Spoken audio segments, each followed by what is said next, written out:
నమస్తే. Welcome to plus TV Telangana. ఈ రాష్ట్రంలో భూదాన్ బోర్డు భూములపైన జరుగుతున్నటువంటి పంచాయతీ అంత ఇంత కాదు. ఇక అంశం పైన అనేక పోరాటాలు, అనేక నిరసనలు, ఇక కొట్లాటలు ఇవన్నిటి తర్వాత నిన్న దాదాపు 312 మందికి ఫ్లాట్స్ అయితే ఇచ్చారు. ఇక ఎవరి ఖాతాలలో వేసుకుంటా ఉన్నారు ఆ విజయాన్ని. ఒకరేమో నా పోరాటంతోనే అయిందని చెప్తారు. ఒకరేమో మా పార్టీ అక్కడ అడుగు పెట్టగానే అక్కడ అద్భుతం జరిగిపోయింది, వాళ్ళకి న్యాయం జరిగిపోయిందని చెప్తారు. సరే, ఏదేమైనప్పటికీ దానిపైన ఇన్డెప్త్గా మేము కూడా మాట్లాడే ప్రయత్నం చేస్తాం. దానిలో భాగంగా ఏదైతే భూదాన్ బోర్డు భూములు కోల్పోయి రోడ్డున పడి అనేక మంది కన్నీరు పెడతా ఉన్నారో వాళ్ళపైన జయసూర్య ఒక పాట అయితే వాడిండు. దానికంటే ముందు ఒకసారి దాని గురించి సమాచారము, అలాగే ఈ ఇష్యూ బేస్ మీద కొన్ని మాటలు మాట్లాడే ప్రయత్నం చేద్దాం. నమస్తే సూర్యభాయ్. నమస్తే. ముందుగా చెప్పండి, భూదాన్ బోర్డు భూములు ఇండ్లు కూలిపోయినాయి, ఆ ప్రాంతాన్ని కూడా మనం విజిట్ చేసినాం. మీ మీ అనుభవం ఏమైంది ఆ ప్రాంతంతో? అనుభవం అంటే అందరం కలిసి మనం పోయినాం, చూసినాం అక్కడ జరిగినటువంటి దుర్మార్గం, బాధితులు. అయితే ఇప్పుడు ఇదంతా సరే, ఇదంతా జరిగింది, మనం చూసుకుంటూ వస్తున్నాం, ఓకే. కాకపోతే ఇప్పుడు దీన్ని మా గెలుపు అని చెప్పి వివిధ రాజకీయ పార్టీలు, కొంతమంది వ్యక్తులు వీళ్ళు బాగా వాళ్ళ అకౌంట్లలో, వాళ్ళ ఖాతాలలో వేసుకొని పోతారు. ఒకటి, ఏటువంటి తిరుగుబాటైనా, ఏదైనా, ఏ తిరుగుబాటైనా, ఏ పోరాటమైనా చేయాల్సింది ప్రజలు, బాధితులు ముఖ్యంగా.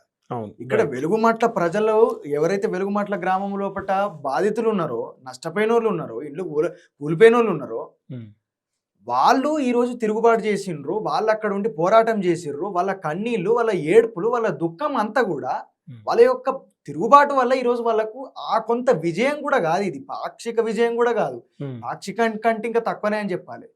అందులో 20% కూడా న్యాయం జరిగింది అని చెప్పి మనం అనుకోవడానికి లేదండి. ఎందుకంటే 9 ఎకరాలలో అకామిడేట్ చేసారు. కానీ దాని తాత్కాలిక విజయంగా ఆల్రెడీ కొన్ని పార్టీ సంఘాలు కావచ్చు, ఇంకొంతమంది ప్రజా సంఘాలు కూడా ప్రకటించేసినాయి ఆల్రెడీ. ఈ ప్రకటించేసినంత మాత్రాన ప్రజలు మనం నమ్మే పరిస్థితి లేదు. వాస్తవాలు ఏందో ప్రజలు గమనిస్తున్నారు, చూస్తున్నారు. మొట్టమొదటిసారి నిజంగా మరి ఆ కోణంలో కూడా మనం మాట్లాడితే మొట్టమొదటిసారి విజిట్ చేసింది మీరు కదా. జర్నలిస్టులు ముందుగా పడి పృథ్వీరాజన్న తోటి కలిసిపోయి మీరు అందరు కలిసి అక్కడ ఏం జరుగుతుంది, అక్కడ కరెంటు లేదు, నీళ్లు లేదా, ప్రజల గోసను ప్రపంచానికి చెప్పింది మొదలు మీరు కదా. మరి వేసుకుంటే మీ ఖాతాలలో, మీ అకౌంట్లలో వేసుకోవాలి. విషయం వెలుగులోకి తీసుకొచ్చినందుకు, బయటికి తీసుకొచ్చినందుకు, ప్రజలకు చూపెట్టినందుకు మీరు దాని ఖాతాలు వేసుకోవాలి. మీరు ఎట్లా వేసుకోవాలి? ఎందుకంటే ఇట్లాంటి వందల వేల సమస్యలు మీరు నిరంతరం చూపెడుతూనే ఉన్నారు. కొన్ని విజయం లేకపోవచ్చు, అది పోరాటం లోపల భాగం, అంతే అది. ఈ రోజు రాజకీయ పార్టీలు అక్కడ నిలబడి ఎంత అంటే హాస్యాస్పదం అంటే, ఈరోజు ప్రజల తిరుగుబాటు మొట్టమొదటిసారి, వాళ్ళ కన్నీళ్ళు, వాళ్ళ ఏడుపులు మళ్ళా మనం చెప్పుకోవాలి. వాళ్ళు చేసిన దానికి కొంత ఉపశమనం, ఒక ఆయింట్మెంట్ లాంటిది, కాలు చేతులు నరికేసి ఆయింట్మెంట్ ఊసినట్టే చేసిరు ఈరోజు.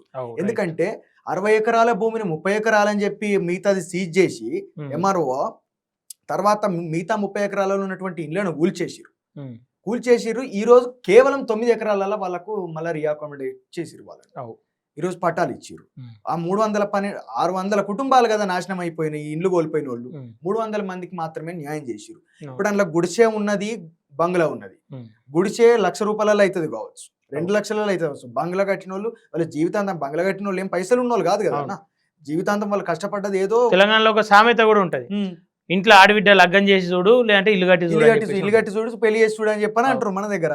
అసొంటిది అట్లా ఇల్లు కడితే ఎంత ఎదుర్కొంటాం. వాళ్ళ జీవితాంతం కష్టార్జితం మొత్తం తీసుకుపోయి దానికే పెట్టాలి. వాళ్ళు అప్పులు చేయాలి, మీదికెళ్ళి లోన్లు తీసుకొని పెట్టాలి. ఇట్లా ఆల్రెడీ ఆ భూదాన్ భూములలో పట్టాలు పొందేటప్పుడే వాళ్ళు బ్రోకర్లకు, మధ్య దళారులకు పైసలు ఇచ్చి మోసపోయిన వాళ్ళు, నష్టపోయిన వాళ్ళు వచ్చే మంది ఉన్నారని చెప్పి కూడా మనం విన్నాం. అనేక రకాలైనటువంటి విషయాలు తెలిసినాయి. సో అంత కష్టపడి వాళ్ళు కట్టుకున్న తర్వాత నువ్వు బంగ్లాగా ఉన్నోనికి, గుడిసున్నోనికి గదే ఇందిరా మిల్లు ఇస్తే నువ్వు కూలగొట్టుడే ఎందుకు, మళ్ళీ ఇచ్చుడే ఎందుకు? ఒకటి, ప్రభుత్వ పరంగా చూసుకుంటే ఇది ఆత్మహత్యనే కదా ప్రభుత్వం. వాళ్ళంతటా వాళ్ళు మేము నేరం చేసినామని చెప్పి ప్రజల ముంగట ఒప్పుకున్నట్టే కదా. ఒకటి. రెండో విషయానికి వచ్చేసరికి ఏంటంటే, నేను ఇక్కడ కేవలం ఏ రాజకీయ పార్టీని, నాయకుడిని విమర్శించలేను, బహుజనవాదాన్ని నేను తప్పుపడతలేను. బహుజన వాదం మీద నాకు చాలా గొప్ప గౌరవం ఉన్నది.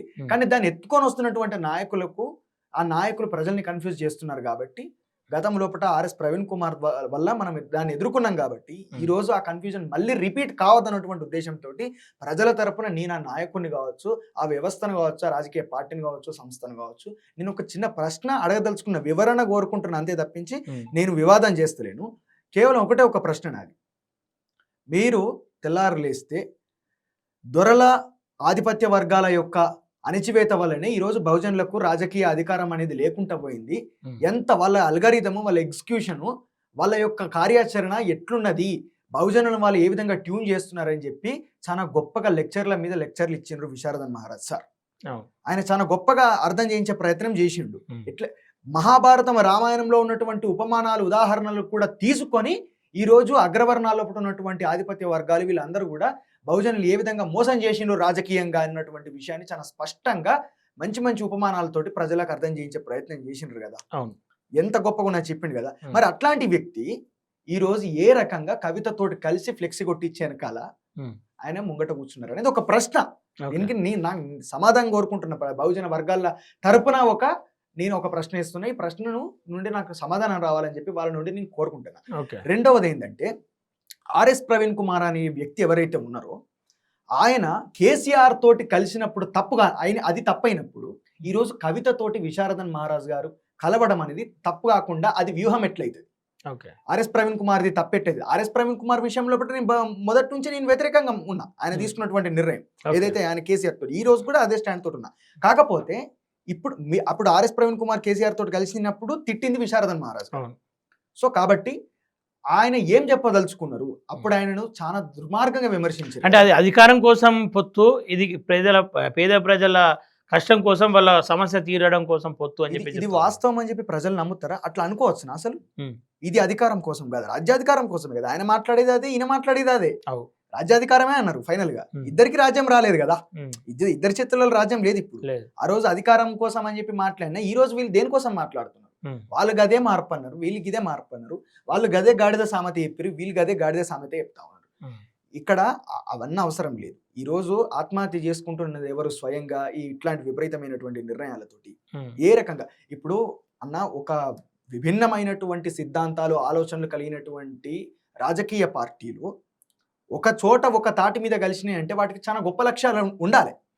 ఎందుకంటే చరిత్రలో ఒకసారి మనం చూసుకుంటే ఎడమొహం పొడమొహంగా ఉండేటటువంటి భారతీయ జనతా పార్టీ సైద్ధాంతికంగా, కమ్యూనిస్ట్ పార్టీలు ఒక సందర్భంలో కలిసినాయి చరిత్రలో. ఎప్పుడు కాంగ్రెస్ కు వ్యతిరేకంగా, కాంగ్రెస్ యొక్క అణిచివేతకు, వాళ్ళ యొక్క దుర్మార్గానికి వ్యతిరేకంగా పోరాటం చేయడానికి ఎన్టీ రామారావు తోటి ఆ సందర్భంలో నేషనల్ ఫ్రంట్ ఆయన పెట్టినప్పుడు ఒక తాటి మీదకి కమ్యూనిస్టులు వీళ్ళు వచ్చిర్రు. ఇది భారతీయ జనతా పార్టీ ఒక తాటి మీదకి వచ్చింది. చరిత్రలో రెండోసారి కూడా మళ్ళీ అట్లాంటి ఒక విచిత్రమైనటువంటి సందర్భం ఏర్పడ్డది. అది కూడా మన తెలంగాణ ఉద్యమం లోపల. తెలంగాణ ఉద్యమం లోపల ఆర్ఎస్ఎస్ జెండా, ఆర్ఎస్యు జెండా రెండు ఒక చోట కలిసినాయి. ఒకటే చోట ఎస్ఎఫ్ఐ, ఏబీవీపీ జెండాలు ఎగిరినాయి. విలియన్ మార్చ్ మీరు ఇప్పుడే వీడియో తీస్తున్నది.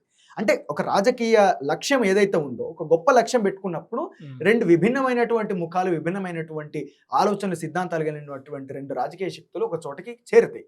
అది చారిత్రాత్మకమైనటువంటి లక్ష్యాలు ఉంటాయి. ఈరోజు ఏ చారిత్రాత్మకమైనటువంటి లక్ష్యం కోసము సిద్ధాంతాల లోపట, ఆలోచన లోపట ఎక్కడ పొంతన లేనటువంటి కవితతోటి విశారదన్ మహారాజ్ గారు ఎట్లా కలుస్తారనేది ఒక ప్రశ్న అనేది లేవనెత్తాలి.